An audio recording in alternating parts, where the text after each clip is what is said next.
occasion, we've seen Falcons AP Bren, especially from a few months ago, na nakita natin silang lumalaban ng paulit-ulit in a best-of-7 series going all of those 7 games. Will that repeat today or will Aurora finally put an end to that World Tour? Malalaman na natin no, kung ito na ba ang ending ng World Tour para sa Falcons AP Bren. Pero sa ngayon, ang simula ng kanilang draft ay ang Suyu pick na kadalasan talaga ay makikita natin na first pick dito sa blue side. Ang magiging sagot ng Aurora dito ay crowd control agad-agaran and a source of magic damage as well, coming in with the Vexana kasabayan ng isang Gatot Kacha. Yeah, ang ganda na pagkakapick up dito ng Vexana coming from UWE. Now, for Falcons AP Bren, I think one of the heroes they could go about right now ay yung Valentina. If ever gusto nilang i-replicate in a way yung ginagawa dito ng Aurora MLBB, I think they can also choose now to go with the Moskov for Super Marco. Na, again, kahapon, ito yung tanging hero na nagbigay ng panalo sa kanila. But now, pipiliin muna nilang agawin yung agent, yung hero ni Mr. Consistent. Oh, alam naman natin, no, itong Edith ay isa sa mga pinakamalakas talagang pick ngayon and still, this is a flex pick. Either an XP lane pick or a roam pick na pwedeng kunin ni Ogen at pati na rin ni Flap TZ. Both of them, nalaro na ito ng kahit at least isang beses pa lamang. Last pick here para sa Aurora bago tayo matapos sa first picking phase. Pwede na nila sabayan yung gold lane pick dito ng FCAP if ever gusto nila na hindi maubusan ng choices si Doming.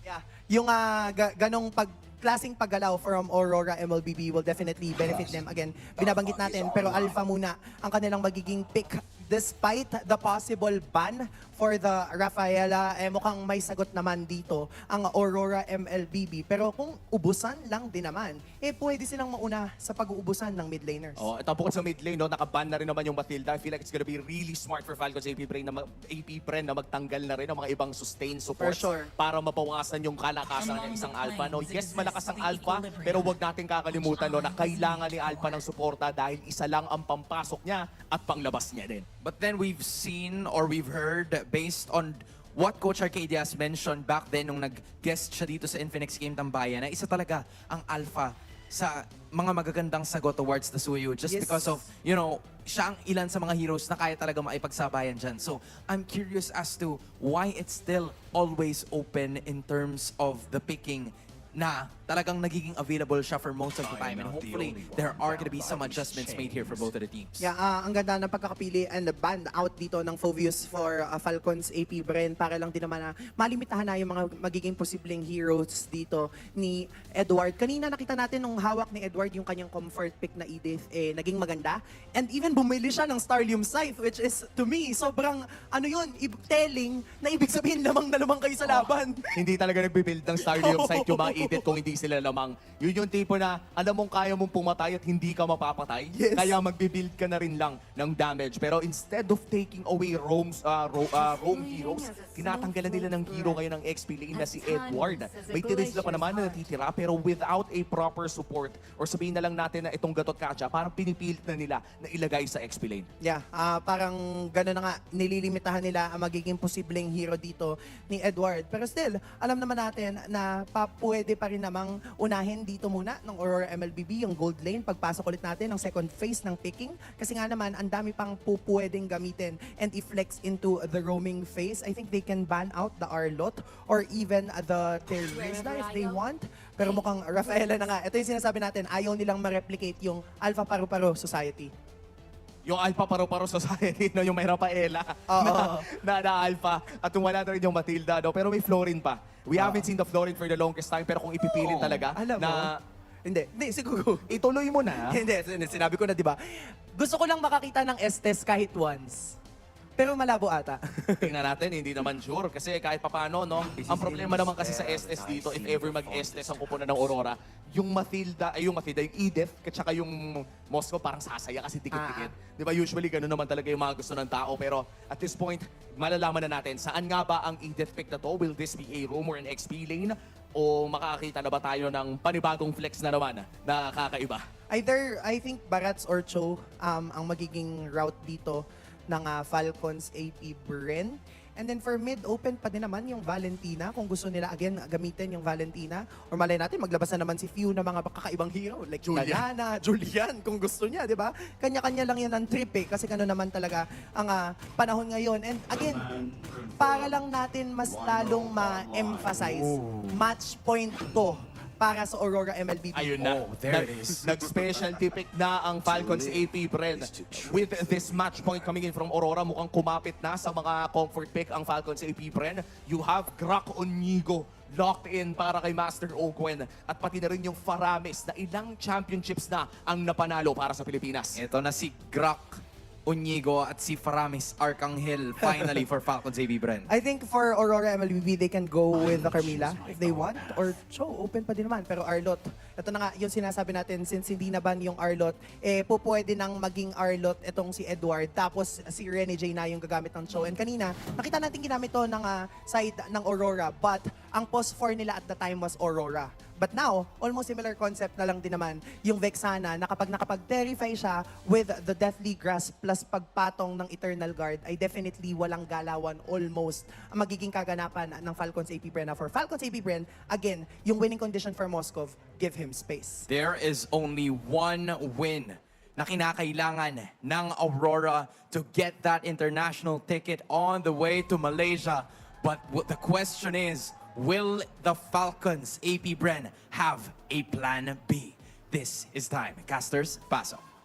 Game number 5 and match point para sa Aurora MLBB. Welcome to Ano Mobile ang magagawa Legends! ng Falcons AP Bren ngayon para maipagpatuloy ang kanilang World Tour? Yan ang ating aalamin tungo dito sa labang ito. At gaya ng nasabi ng Infinix Game Tambayan, kapit na talaga sa comfort ang Falcons AP Bren. Oh, tsaka yung for Falcons Saving Bren also parang sanay sila mostly sa mga long games pero pag hindi Oo. nila nakapit yung momentum against Aurora talaga mahihirapan sila. So for Aurora dito kailangan i-continue lang nila yung pressure na pinapakita nila Yep. against F-Cup kanina. Even na Rene J ay talagang grabe magbigay pa rin ng vision Oo. para dito sa kanyang team. And actually, parang kahit pa man sabihin natin sobrang komportable na rito ng Falcons AP Bren sa kung ano mga heroes ang pinikap nila. For this series in particular, nakakuha din ng Aurora ng mga heroes na sobrang napatunayan na nila sa atin ngayong gabi. Kung gaano rin sila kabihasa at komportable gamitin ito. One for instance, bukod sa Alpha ni Demon Kite, andun din yung Arlot ni Edward. And grabe yung kanyang naging playmaking kanina in previous games. So, kung ikaw ngayon yung sabihin na nating Faramis ni Few, timing talaga ng maigi para doon sa Nether Realm tsaka position. Tsaka yung timing niya din sa paggamit ng Purify pala. Oo. Kasi pwedeng ipilit once na lagi may pumasok dito from the side of Aurora. So, the usual pa rin para sa game natin, yung kalmado muna yung ating mga teams. So, mga junglers parang paunahan pagdating doon sa pagkuha ng kanilang mga farm, parang kauna pagdating doon sa levels. Yep, at mukhang ngayon ang plano ng Falcons AP Bren Nagbablock lang pala si Owen sa may Oo. base. ay magharang-harang at makakuha ng malinaw na advantage. Dito nga sa XP lane yata ang kanilang magiging focus dahil sobrang nakaabang sila para kay Edward. Teka, nagbubulungan na tayo kasi hindi talaga lumalabas ang kahit sino pero nakakaramdam. Ayun, oh. Huwag din zero. Iba yung ngayon, iba yung meta ni... Oh, wait lang. Matignan natin kung ipipilit pa rin yung kill against Kyle TC at Demon Kite. Sinisimulan yung turtle. So, pero pag nagagawin ng mga players dito na side ng F-Cap. Pero kay Demon Kite pa rin mapupunta yung turtle dahil na-zone out nga si Kyle TC. Ang pinaka-crucial na kailangang makalapit ang siyang napalayo ng sobra ng Aurora. Pinagpapatuloy yata ng F-Cup though. Yung laban na ito, Matagal! hatakin! At ngayon ay si Rene J ang naging first blood. At dumiretso pa nga paggamit ng kanilang Nether Realm kaya tuloy-tuloy pa rin ang team fight para dito sa F-Cap. So hindi pa nakuha dito ng F-Cap yung turtle. Nakakuha naman silang 2 kills laban sa Aurora. Oo, at kung connect ba doon ang Spirit of Star, mukhang hindi naman. Pero base sa nakita natin kanina hindi na ito yung tipong pinapabayaan na lang ng Falcons AP Bren na walang maging trade kapag meron silang hindi nakuha na sabihin na natin objective or advantage. Naging maganda talaga yung zoning ni Rene J doon para sa jumper ng Falcons AP Bren pero naging very decisive yung mid duo nila na hindi ba pwedeng yung maging pawi. Oh, tsaka ito makikita natin na for Owen consistent din yung kanyang pagbablock. Yes. Minsan doon sa mga minion wave para hindi agad makalapit dito yung side ng Aurora. But so far talagang aggressive yung Aurora kasi even dito sa may orange buff ay nakapwesto na si Rene J for the vision. Yep, kahit na parang gusto nila na makuha yung advantage, ay nagiging agresibo pa din ang Aurora at nagbababad nga dito sa bandang orange buff ng Falcons AP Bren. Pero makakapagpa-absorb Guardian out, andun si Owen though. Pero marami rin kasing nakaantabay. So ano muna yata, ikalma ulit. O, iwas daw muna sa team fight, sabi dito ng dalawang teams natin. And lamang yun ang FCAP in terms of goal. And kita natin for Rene J, yung after the Guardian, parang kabisado niya rin kung kailan niya gagamitin Oo. para makaalis against the threat of FCAP. Hindi ko alam kung sino talaga ang lumalamang dito sa game natin kasi parang iwas na iwas din Oo. yung dalawang teams sa base doon sa playstyle ng kalaban nila. Oo, mailap sila. Naging maganda yung ginagawa nila Owen yung mga first few minutes and yung mga first few waves. So merong nagiging advantage pa rin ng FCAP kahit sabihin natin yung third nasa Aurora. Pero teka, dito sa gold line natin, grabehan. Ang si Hindi Super naman. Mac. Hawak ka mo sa tenga! Hawak ka mo sa tenga! Oh. Pero hindi itutuloy ni Super Marco yung kanyang pagpasok ako sa may top lane. Edward is gonna be down at parang dediretso yung pang-flap easy. Nagkapalitan lang ng XP laners. Dito yung ating dalawang teams habang sisimulan yung turtle. Sea of You dito yung magta-try na mag-zone out ng ilang mga players.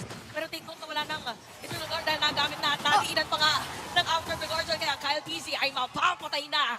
Parang naging malaking sagabal din dun si AJ Boy eh. Nakikigulo kasi siya dun sa mga miyembro ng Falcons AP Bren at ngayon wala ang retry holder. Off-cam kill din! Para kay Super Marco mula kay Domeng at tinutuloy na ng Aurora. Sobrang crucial ng killing by the way sa may bottom lane pero ito tutuloy pa rin Rene J yung pag-zone out. Dadating na si Edward. Si View halos walang buhay pero again disiplina pa rin ang paigiralin. Merong mga paghaltak doon for Flap TZ but still alive doon si Edward. At tingnan mo naman si Demon Kite ngayon. Siya na rin mismo mag-isa ginuo ng gugulo. Ginamit dito ni Owen yung wild charge pero sapat na ba yung damage kasi ni Spear of Alpha out. Pero nagagamitin na nga dito yung Spear of Destruction also. Dadating mga bang players ng FCAP. Ginamit na rin yung Earth Shatter and Demon Kite is gonna be down. Edward, ang kanilang next target. Mission accomplished. Sabi nila ng FCAP. At mukhang i-convert na nga nila ito agad sa isang objective. Sabi nga natin, hindi na nagpapahuli ang Falcons AP Bren. Gusto na talaga nila na merong bawi. And if di isang nakikita tayong difference from first few games ha, mas may focus na dito ang FCAP sa rotations nila towards the side Oh, lanes. parang may control kasi ngayon si Owen.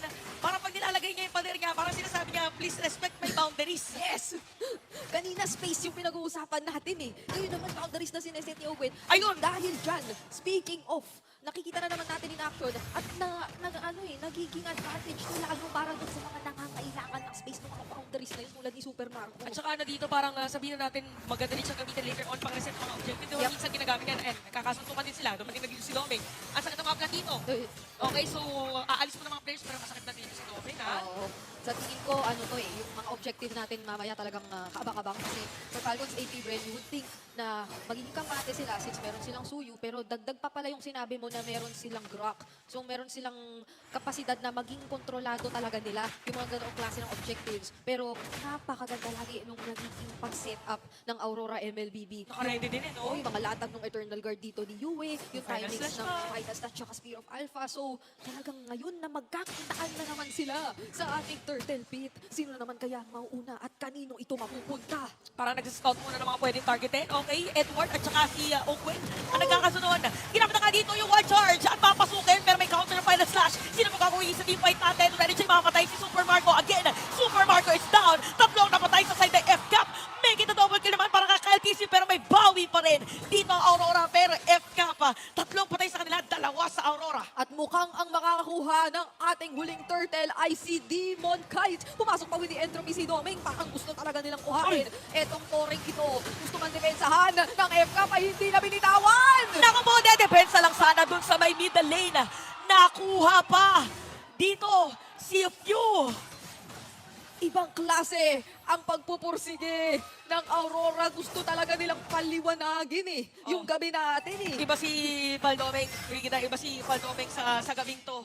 6,250 versus Super Marco Oo. na 5,000 gold pa lang. Oo, kumikinang ngayon ang gold ni Paldomeng at ang kanyang buong kupunan sa Aurora MLB. Teka lang, Final Slash hindi kumunay ka doon pero yung purple buff ngayon ay dinedenay na para kay Kyle TZ.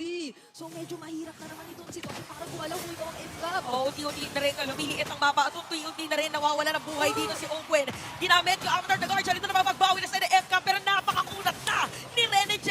Ang hirap pabagsakin kahit pa man nandyan si Super Makmak. Hindi pa yata magiging So kailangan muna na namang huminga at mag-ingat kasi parang kung ikaw naman yung FCAP ngayon, parang natatantya naman na nila paunti-unti na, okay, ito yung mga hindi natin pwedeng ipilit kasi ang taas talaga ng counter-engage ng Aurora. So parang hinihintay nila na sila yung mas makalamang kasi kaya rin naman nila, meron naman silang wild charge. May tunggol. May pang-boundary. So, kailangan lang talaga nilang orasan ito. Pero ang parang isa pang problema natin ay nagiging libre na naman ulit kasi si Aldoming pagka nagkaka-teamfight Ang na. hirap pa naman din ng, ng data na well-farmed, tapos naka-purify pa. So, if ever na-try i-penetrate dito ng FK, pag ma-purify lang siya, pag nakapag-free hit siya, babalik lang yung buhay. So, parang kailangan pag tinamaan ay Ay. hours agad. Ay, pagka sinabi natin yung masakit, ayun, pinakita, may demo kay Doming. Yep. Isa pa sa parang pinaka-differences na nakikita natin ngayon, sobrang wala eh. Parang choice mo na lang kung FCAP ka front to back talaga. So,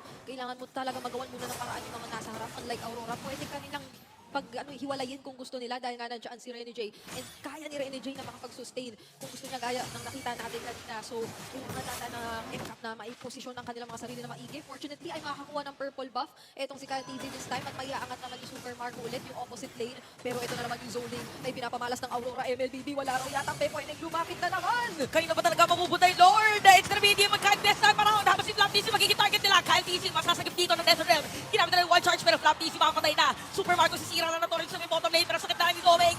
At si Pew ang magiging target nila. Naku, nagpatak pa! Dito si Rene J gusto niya sana patayin pero meron kakabe. Kaya alis muna. Pero napatay dito si Karabin Flap TC at merong Lord na bit-bit ang Aurora. Nakaangat ang bottom lane pero makakakuha na ng lahat ng outer turrets halos dito ang Aurora. Kung tinitignan lang naman natin ang gold lead 2.7k na ang hawak-hawak nila sa kanilang mga kamay pero para bang halos concentrated siya talaga kay Doming. So si Doming 9K, ngayon ang problema. Ang hindi maabot na miyembro ng FCAP na parang inattempt kanina ni Flap kahit papano pero bumaliktad po ang sitwasyon. May mga bouncer din kasi si Doming every time na meron pumapasok. Again, match point para sa Aurora. Meron pa silang Lord sa may top lane. Yes. Sa hinaba-haba na naging history ng MPL Philippines, first time nasasali ng Aurora dito sa MPL. And for FCAP, kilala natin sila, nasanay na rin sa pagkakaroon ng mga championship experiences. Pero dito ay nasusubok yun at yung continuation ng World Tour ay nagbabadya dahil ang Aurora MLBB ay kumakatok na sa base. Eternal Guard ay narito, ay minagsak na. May beer naman yata pero ramdam ni Flap TZ yung hapdi doon kanina. So kapit talaga sa depensa ang Falcons AP Brand ngayon. Meron naman silang Super Marco, meron silang Flap TZ pero papasok na naman si Rene J! Okay, sino tatamahan doon? Merong wild charge. Sumawala ng Immortal sa ilalim ng torre ni si Edward. Habang si Rene J habulin nila. Rene J is down. Same goes with Edward. Ito yata ang pwedeng paglakad, pagmarcha at pagtakbo ng FCAP para humabol dito sa side ng Aurora. Naramdaman ni Yue. Meron pa siyang flicker.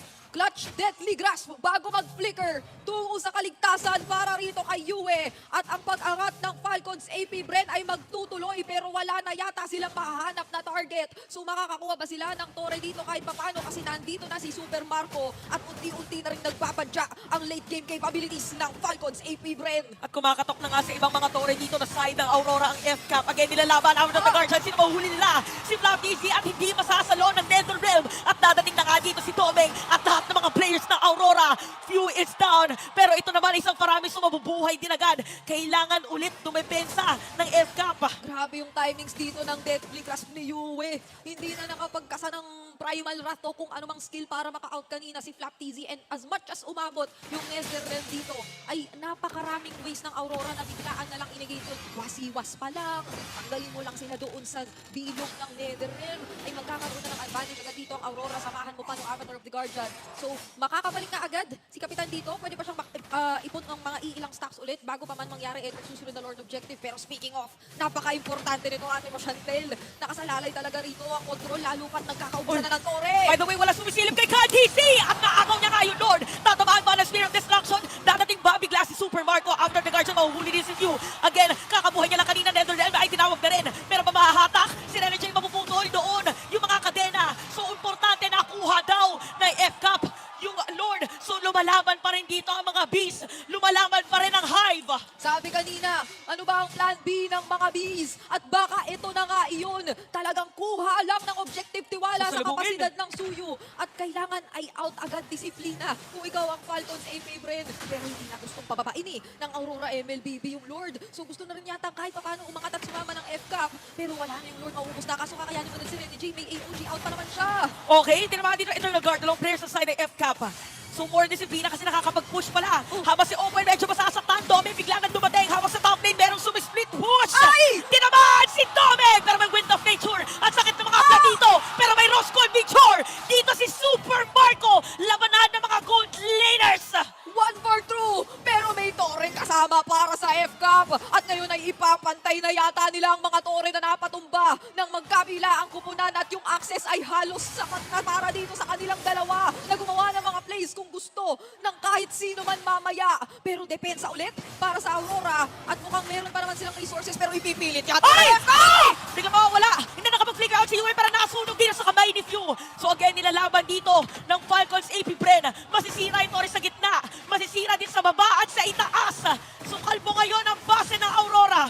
Naubos na! Kalbo na ang pase! At exposed para sa Aurora. Pero ang Falcons AP Bren, aalalahanin ang disiplina. At hihinga na muna dahil 1 minuto ay meron na namang Lord sa baba. Oo nga, so nag-aantayan lang tong mga teams natin. So nagkakitaan na naman. One crucial mistake ay talagang medyo magiging cause ng sabihin na nating pagkatalo dito sa ating laban. Again, well-equipped ang ating mga marksman. Yep. Doming and Super Marco, parang sila na nga ngayon yung nagtatargetan eh. Yep, yung Wind of Nature play kanina, sabay clutch rose gold dito ni Super Marco ay grabbing the difference maker talaga. Kanina, parang kung hindi dahil doon ay magiging alanganin pa ang tuloy-tuloy na pagsunod at pag-ubos, pagkalbo ng mga Torre dito ng Falcons AP Bren. Pero even for Kyle TZ, nakakuha na rin naman niya yung kanyang Rose Gold Meteor. So, kung sakali man na umabot sa puntong magkaka-assignment sila na ikaw ang magtuon ng pansin dito, hanapin mo siya. Baka merong mas maging dagdag kapasidad dito si Kyle TZ na i-carry out yung mission na yun para targetin dito yung crucial members ng Aurora. Pero mamaya na natin yung Hindi titignan. ko na alam pang mga gantong mga 16 minutes tapos ganito na yung itsura ng base. Parang kung ikaw ay supporter ng FCAP or Aurora, Oo. hindi mo na maipinta kung ano talagang nararamdaman mo eh. Yes, meron pa namang mga minion waves na maangat. Nakaangot yung boto. Kailangan yatang medyo balansehin dito kasi ang Falcons AP Bren, maganda ang kanilang waves. So may uuwing isa, hindi nga lang yun alam ng FCAP. Ay, ayun, alam na. Oo, nakita. Sabi na, umisip kami saglit. Okay. Kaya yatang i-burst dito yung Lord. So meron din naman information ng side ng Aurora na sinisimulan na nga yung Lord. Pero parang ayaw din nila masyado magpakita kasi Super Marco kanina sumakto din yung kanyang Spear of Distraction eh. Oo, hindi siya yung basta-basta. Sige, kakas ako para may auto-entry ako kapag nagkakaroon na ng mga teamfight. Parang pwede niyang piliin yung target na napaka-crucial gaya nung naging pagpili niya kanina para rito kay Doming at hindi pa rin nga ipinagpapatuloy ang Lord objective. Tamang palitan muna ng Fox. Isa yan sa mga magiging specialty panigurado ng FCAP with the Paramis in their hands. Pero ang Aurora nandito na rin nagpapakita. Informed na silang lahat at magkakaalaman na! Pero final slash, pero may sagot lang din naman ng NetherRealm. Kha'Zix yung makakakuha dito ng Retribution. Habang si Doming napatay na rin dito ng Few. Nawala na Ivan dahil si Cloud Decent ilalaban ng mga players dito ng Aurora. So nawawala sila ng buhay. Di mo kahit patay na rin. At si Yue na lang and even Edward na natitira para dito tumakas sa harap ng mga players na FCAP. Yue ang target nila. Hindi na yata pa uuwiin dahil patay sa kamay ni Kha'Zix at meron pa nga mga minion wave. Si Edward na lang ang natitirang miyembro. Clutch final slash flicker. Pero makakatakas pa ba siya kasi hinabol na? At patay na nga. That is gonna be a wipeout para dito sa FCAP. At hindi daw sila papayag na hindi babawi. FCAP naman para sa ating game.